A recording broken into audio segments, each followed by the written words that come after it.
So hari ni kita dah biar kebun, so kita ambil terung. Ada terung putih. Ni cantik kan. Dapatlah 3 biji terung putih, 2 biji, 1 biji terung purple. Okey. Sebenarnya ada lagi tapi kami nak buat benih. Okey, mula-mula kita blender bawang merah, bawang putih.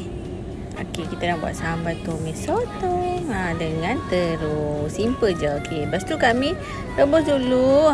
Rebus dulu sotong. Okey, sebab kami tak mau dia overcook. Nanti tak hilanglah kemanisan tu bila keras. Kan sotong ni sekejap je. Okey, letak semua and then sekejap je bagi sotong masak and then kita keluarkan.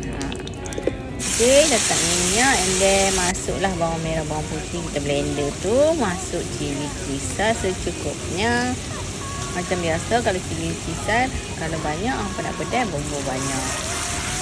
Okey, lepas tu kita kacau-kacau. Bagi sebati and then masuklah air asam. Tunggu sampai pecah minyak, masuklah gula merah sikit. Itu pula lah kalau hampa tak suka, tak apa. Ni cara kami. Okey, masuk sampai pecah minyak and then masuklah terung. Nampak terung. Simple. Kalau hampa tanam kan, okey lah, boleh ambil lah 2-3 biji pun jadi. Dapatlah buat lauk kan.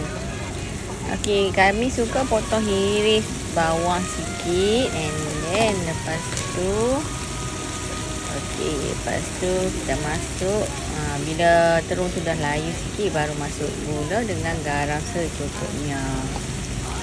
Okey, lepas tu kita tumis sekali lagi sampai pecah minyak betul. Masuklah air sikit kalau hampa nak berkuah-kuah macam tu. Okey, dah sekali baru kita masuk sotong. Sotong pun tak payah lama dah sebab sekejap je kan. Kita dah rebus dah. So, sekejap je kacau-kacau balik-balik. Okey, dah siap sambal tumis sotong dengan terung. Sedapnya. Okay, apa lagi? Jom kita makan. Arwah mak dia accident lah salah saya dan rumpus baru balik. So atas tu pergi, bawah tak bergerak. So makan, serve lah kena dijaga. So